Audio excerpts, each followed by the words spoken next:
Good morning.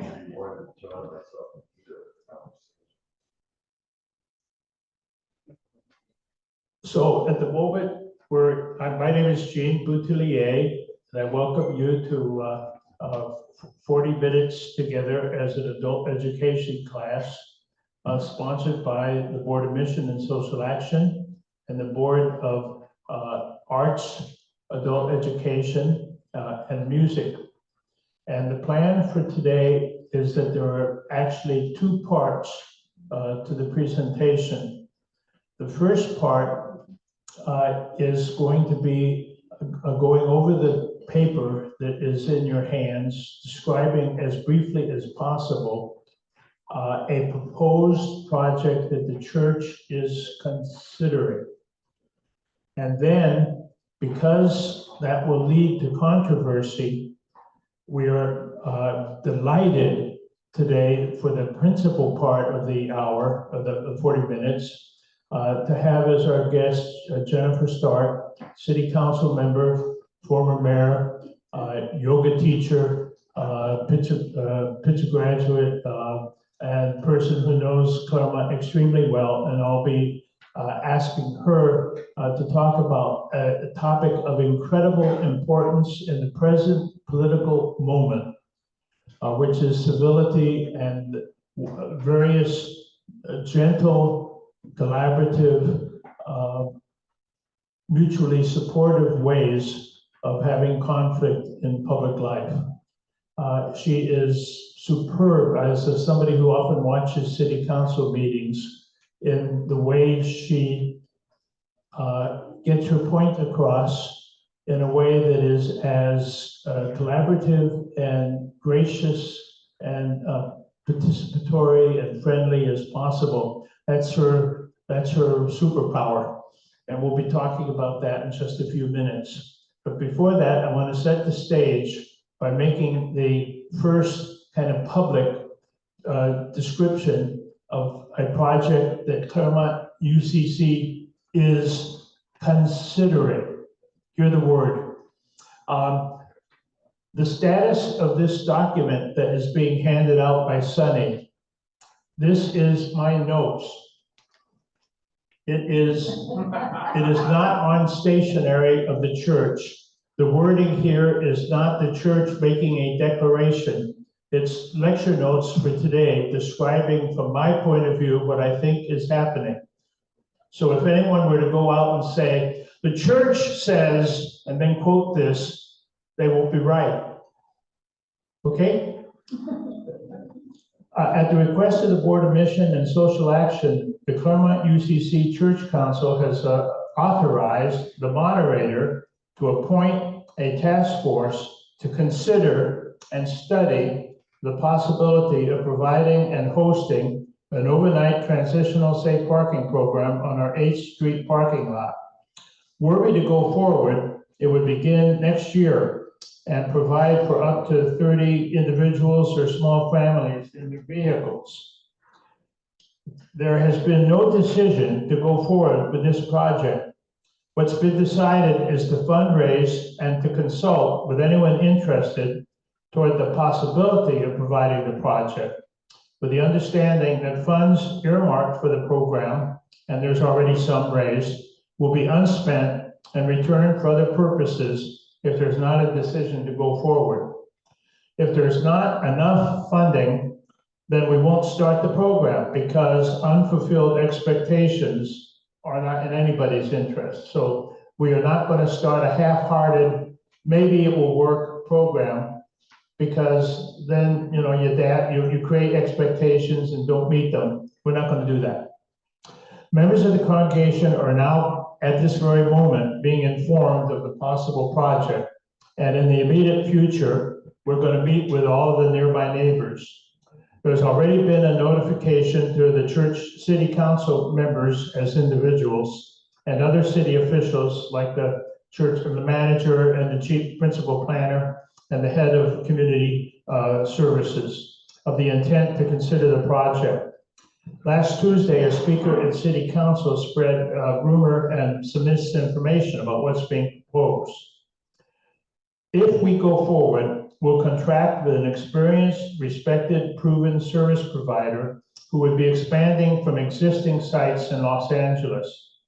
They would be responsible for the entire program, including raising the funding, employing the staff, being constantly on site with security and hospitality, providing professional casework aimed at meeting participants' individual needs necessary to move people out of this unstable interim solution towards stable housing, providing emergency funding for individual needs like keeping the car going, like fixing tickets, parking tickets, like helping them with a roadside AAA card,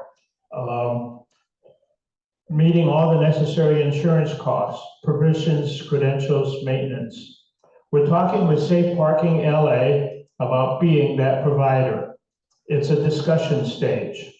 Look at their website to understand how they approach their job, what their history and track record is, their case work process, the services that they provide for participants.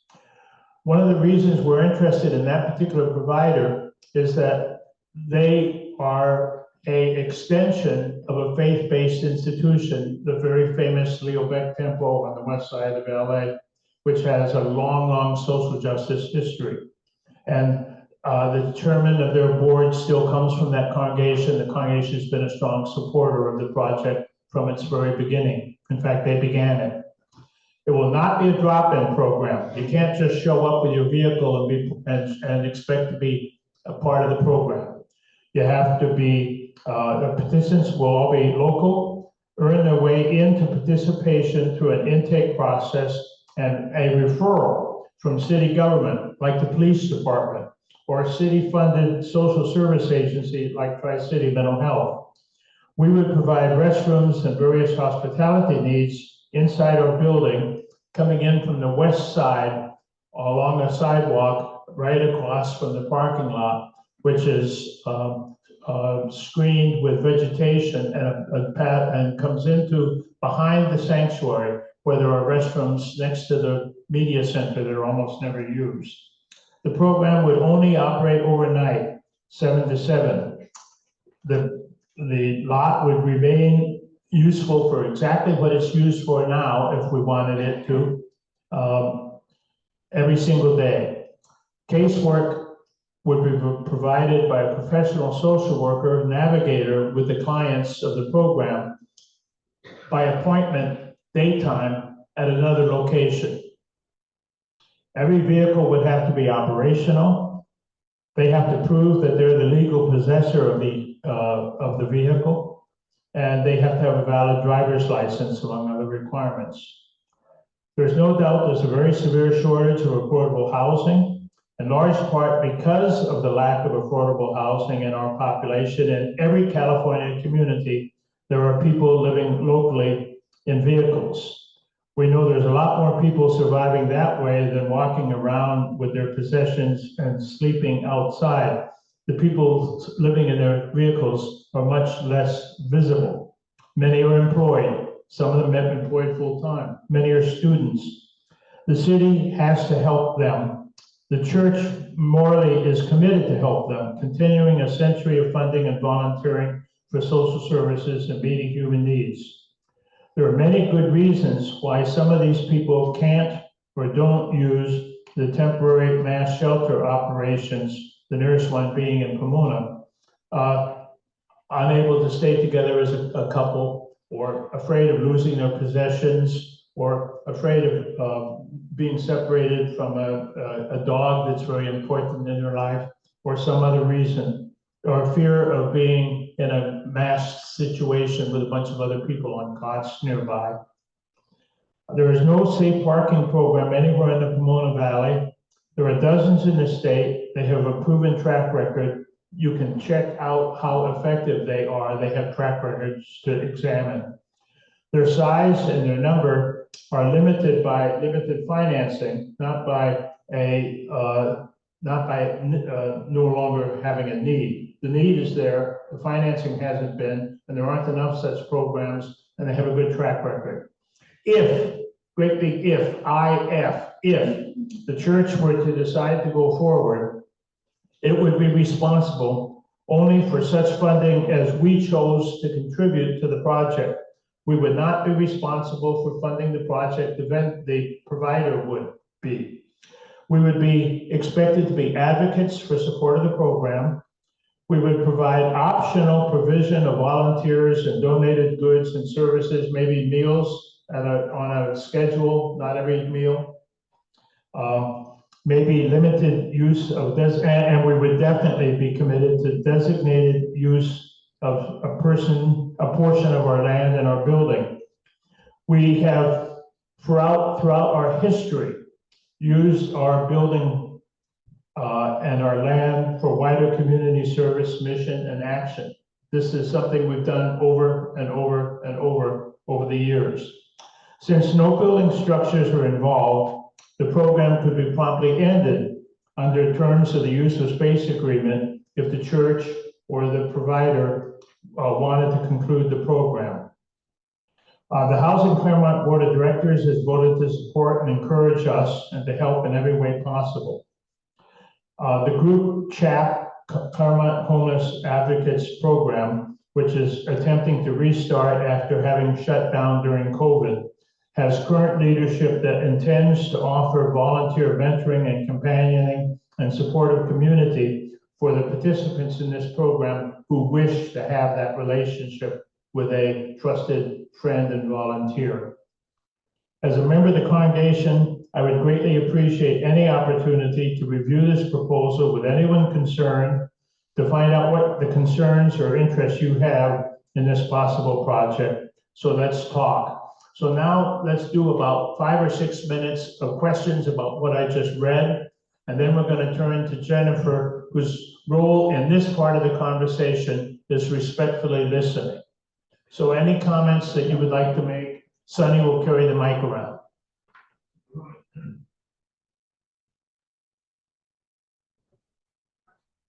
Thank you. Thanks once again, Jean, for your tireless community involvement. I appreciate it. And Jennifer, thank you for your time. I mean, it sounds terrific. What are people complaining about? What are people's worst fears? What are your worst fears? What's the weakness? Sonny, I couldn't get it. What are the worst fears? What are the weaknesses? What could go wrong? What could go wrong?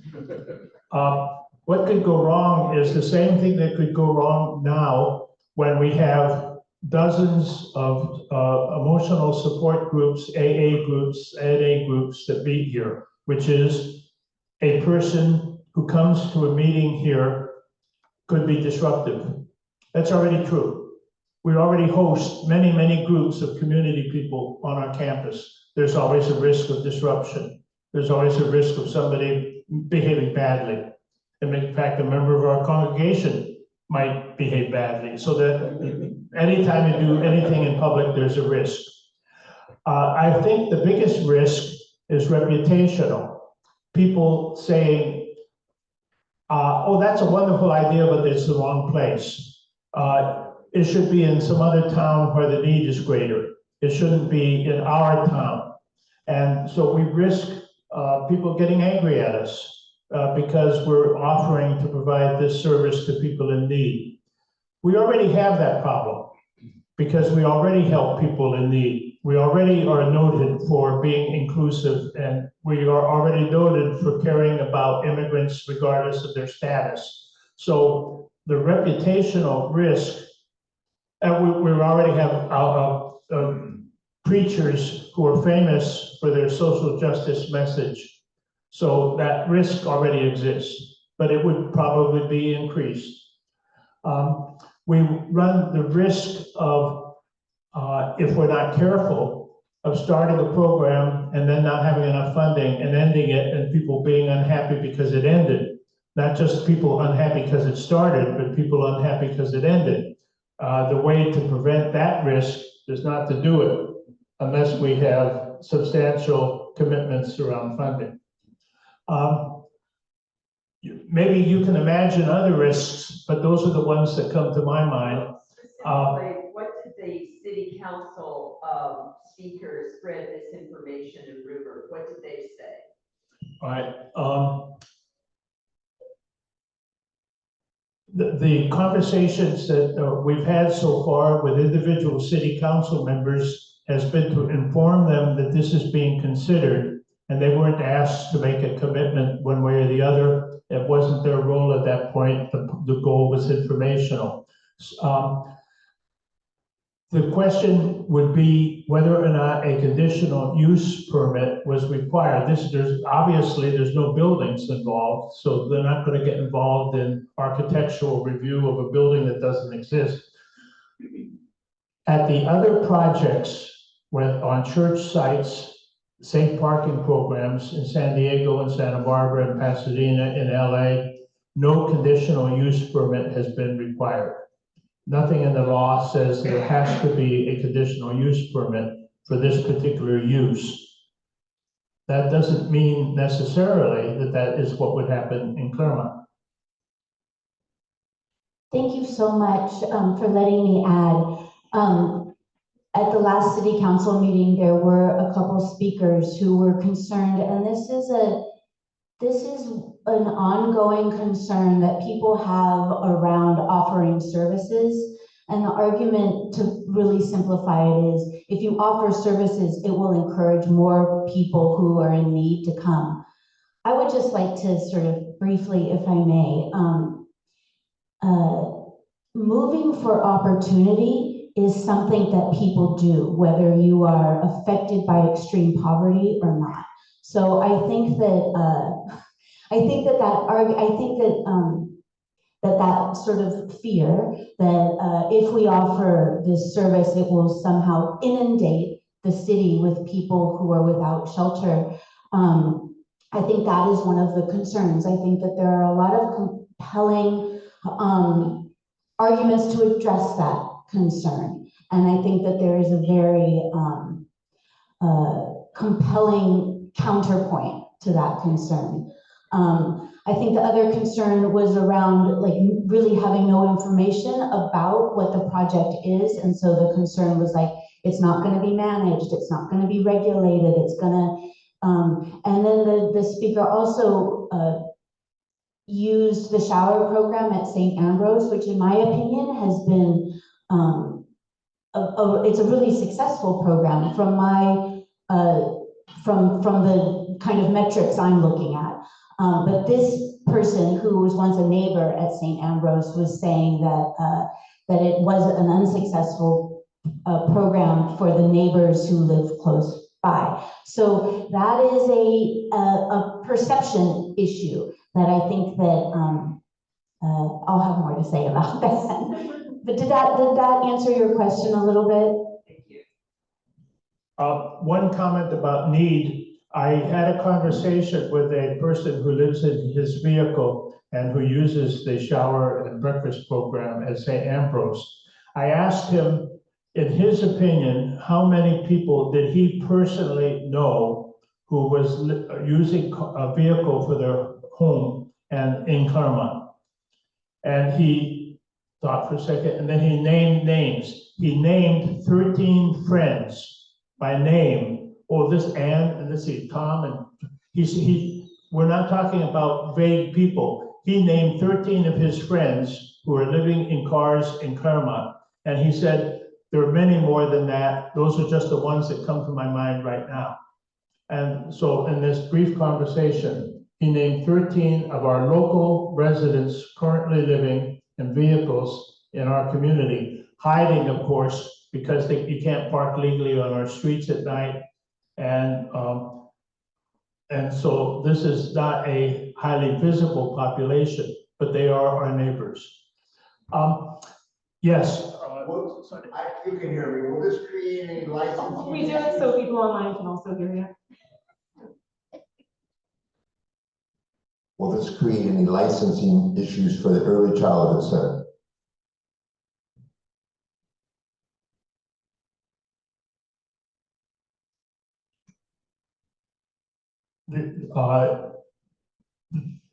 They built into the program as offered by that particular provider Everybody has to have the driver's license that and the vehicle has to be proven to be legally theirs to use. There is no state licensing or county licensing. However, the funding sources are entitled to have requirements. For instance, a funding source might say, I want to make sure that the caseworkers have credentials or some other, so that as you seek and develop the funding, which would mostly come from state and county and regional government sources with some foundation funding, those funding sources will create requirements which would then have to be met. But the city doesn't have a program that says you have to have this credential to do this, and neither does the state or the county. Yes, go ahead and follow up, feel free.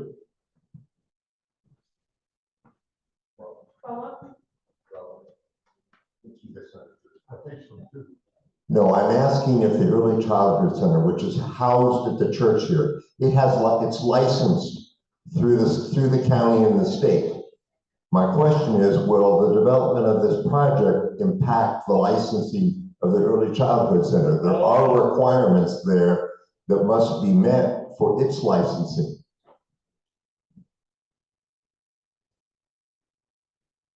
I encourage people to sit in front generally.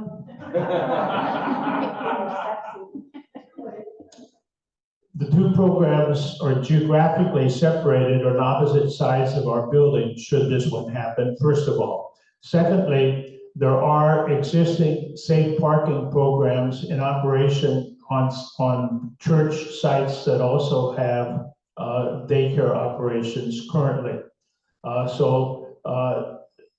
There's no reason to assume a licensing problem.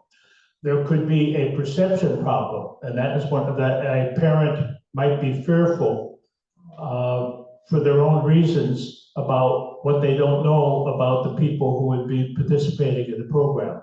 And we would have a duty to reassure them and to run a great program in which the security and the case management and the hospitality also offer a high level of safety and security. That's on us, the provider, and us choosing the provider to make sure that happens. I want to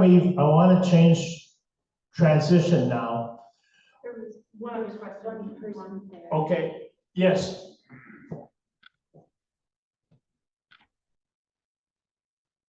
Thank you. Well, first of all, I think maybe buried in your question was, especially when it comes to daycares and schools and stuff, is to make sure that any folks living nearby are not on the list. But that was not my original question. My original question was, what exactly did the neighbors complain about at St. Ambrose? I think it's important to know that walking into anything. Do you want me to answer that? Do you want me to answer that? Yeah. There's a litany of complaints from neighbors, many based on what I kind of see is an outgrowth of what it means when you own your property. That when you own a property, then you have a real feeling that what you see in front of you should be pleasing for you, and so people complained about seeing people who are unsheltered. There's complaints about there's an ongoing complaint about defecating in people's yards. I don't know how substantiated those are. We would have to ask PD to come up with some data that they've collected that pertain. But as far as the metrics that I see, it's a very, very successful program, and St. Ambrose manages it well. Now, that does not mean that the people who are struggling present in a way that there's this sort of ingrained resentment of people who are struggling with severe poverty or mental illness. And so a lot of people are threatened by people who who are struggling in this way. And that threat, I think, is bolstered, from a fear of the unknown and equating severe poverty with criminality. The data doesn't always support that connotation, that direct line of consequence. So that those are what most of them were about, having to see people lined up and lying around on the, lying on the grass. That was something that one of the neighbors used to complain about all the time, that she didn't want to see people relaxing on the lawn. And so St. Ambrose asked that people who are resting or enjoying the day move so that their face, rather than facing Bonita, go to the back. So that, it's a visual thing, I think, and then a perceived sense of threat. I'm only got 15 minutes left, and I want to, we will be discussing this program in various settings, with forums, with neighbor visits, with conversations, before any kind of a decision is made by the congregation in the future. This is just, please do not take from this meeting the mistaken information that the church is doing this, or that the way I described it is exactly the way it's going to happen. That would not be accurate. We were just talking about fear and about conflict and about people disagreeing. And there could not possibly be a more relevant topic at this dreadful moment in American history for a person like Jennifer to be talking to us about how to do conflict in a civil way in public.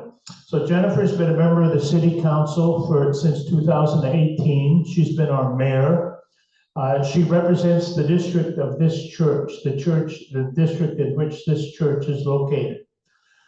She's a graduate of Claremont colleges. She teaches at Claremont colleges. She serves on many boards and committees regionally as part of her duties as a member of the Claremont City Council. And she has a unique role on the City Council, promoting collaboration and kindness and empathy, and finding ways to express her positions in ways that are as inclusive and non-confrontational as possible, without being without opinions. I do not mean by that she is simply meek on positions. She's not. But she does it with a graciousness that is an example of civility that we desperately need. So I consider it fortunate that we asked her to talk about that process today. Like the governor of Utah comments in the last couple of days about civility in the face of violence and in the face of hatred and the spewing of poisonous rhetoric. And so it's in that context, Jennifer, a couple of remarks from you and then questions for you. And our topic is civility in confronting conflict in civic life. Thank you so much, Jean. Thank you for your generous introduction. That's kind of you. This is a small thing, but I am not currently teaching at the colleges. I'm not teaching at the colleges currently. I maybe need to update my some of my. I thought you taught yoga at Pomona. I did teach yoga in the PE departments at both Pomona Pitzer and CMC Scripps Harvey Med. But currently, all of my time is dedicated to public service. And I do sit on a number of boards, and I'm able to fill my time actually more than I initially intended. To speak about civility, I think that one of the most important things we all need to be able to do always, I think it's very appropriate that we're here in at the church, that we need to be able to know how it is that we are feeling. We need to be able to connect into what our feelings are and separate what our opinions or convictions are, and try to also know, how do I feel about that, not how do I think about that? Because it's the feelings that get tied to the convictions that really creates the passion that's an issue. I am not suggesting that we don't have passion. What I'm saying is that public forums oftentimes aren't the appropriate place to express the extent of how passionate you feel about something. We are beings that learn how to feel way before we learn how to think. And so we need to make space for our feelings, but as adults, we also are expected to be able to manage those feelings and to be able to express our convictions, our strongly held convictions, in a way that does not alienate, demonize, and contribute to a binary that really doesn't exist.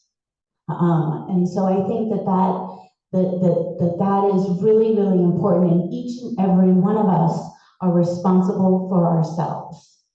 And so, and I'm not saying there's not a, there is a place for advocacy, there is a place for passion, there is a place for being a provocateur. Did I get it out? Provocateur. But the public realm, specifically like in a city council meeting, is not the place for those who are sitting on the dais to behave like that. That's my opinion. And that's the standard I hold myself to. It's not a rule though, unfortunately. And I am not the boss of everybody, so I can't tell my colleagues how to behave. However, we are really lucky in Claremont that we have a culture of good behavior on the dais, and all of us strive to be cordial and respectful and professional when we speak to each other. And those are intentional and purposeful choices that we all make, because we do not agree with each other a lot of times. But it is very important that we comport ourselves in a manner that is much bigger than our own personalities and deeply held convictions. The seat requires more. And I think that in public conversations with each other, I think we all have to also take responsibility for the metaphorical seat that we hold. And also we have to take responsibility for the audience that we are speaking to. And I think that those are,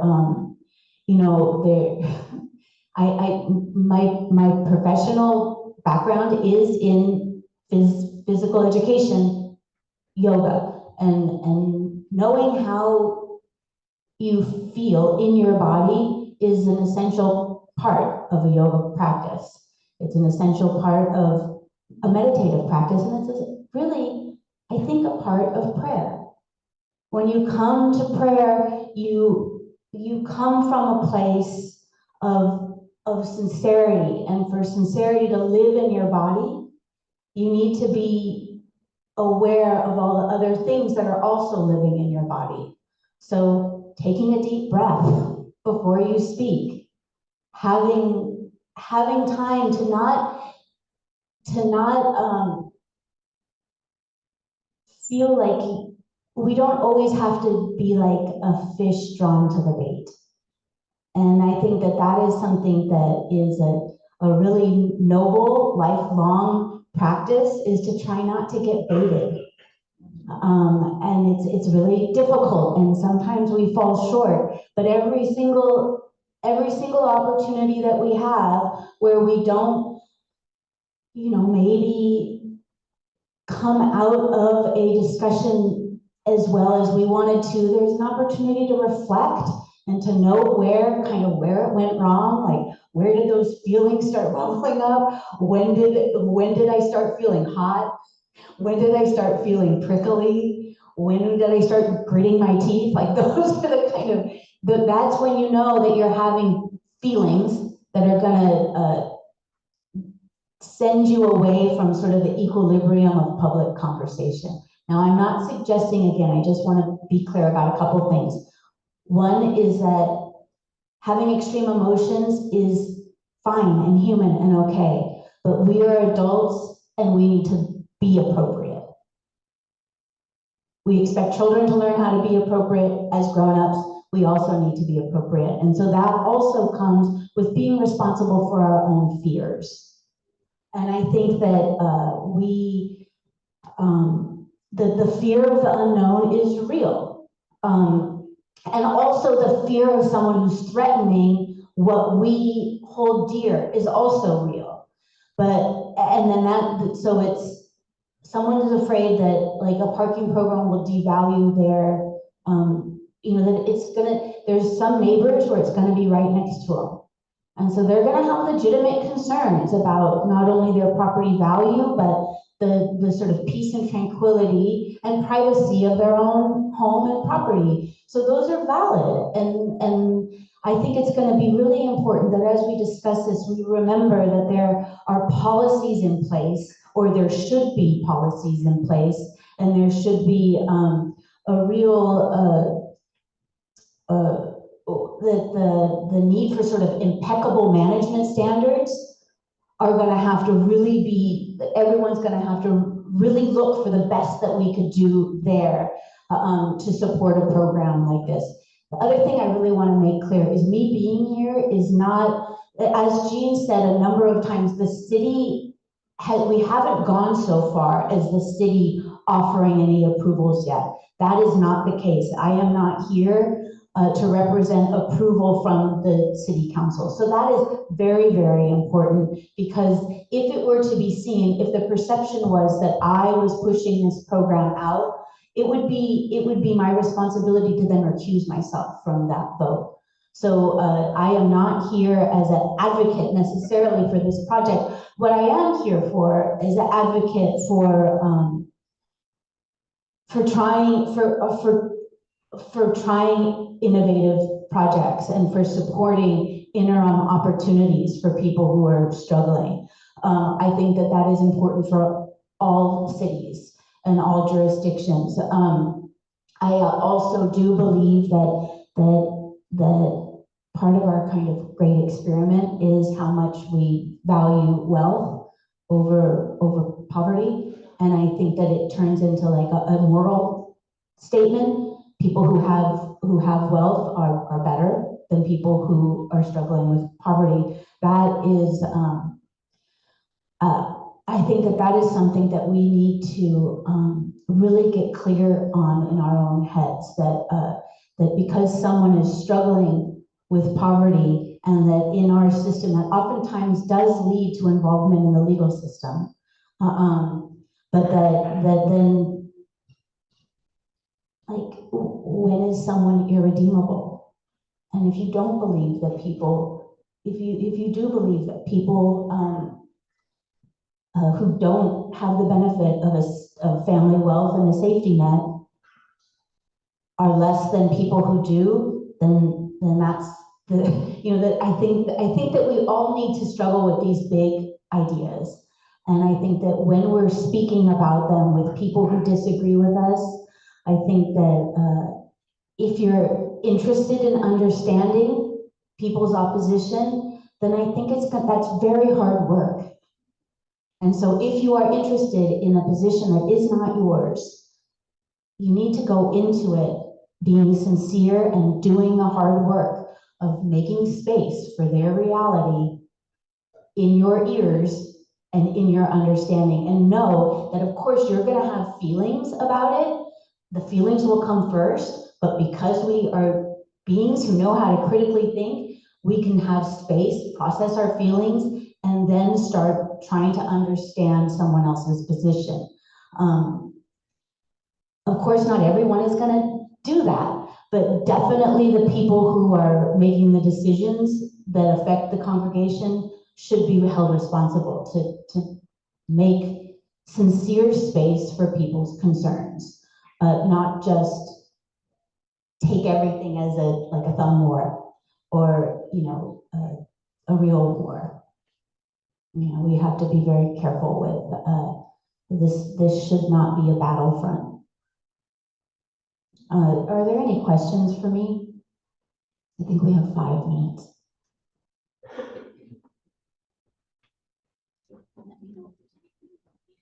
I really, really appreciate your format and the way is in which you are attempting to have this difficult conversation. I transitioned 10,000 kids from 17% poverty to 90% poverty, and it's very tough on the neighbors, right? Very, very tough. The second point is I am the chair of the Inland Valley Hope Partners Board.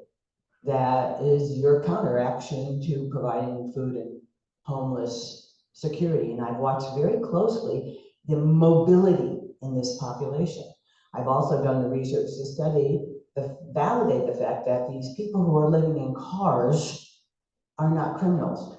That's an important understanding to do the research as who in this country is living in their car right now. So I support so much of what's going on. I'd like to know the bottom line. Do we have a number on 30 people living in the parking lot? Do we know what this organization will charge?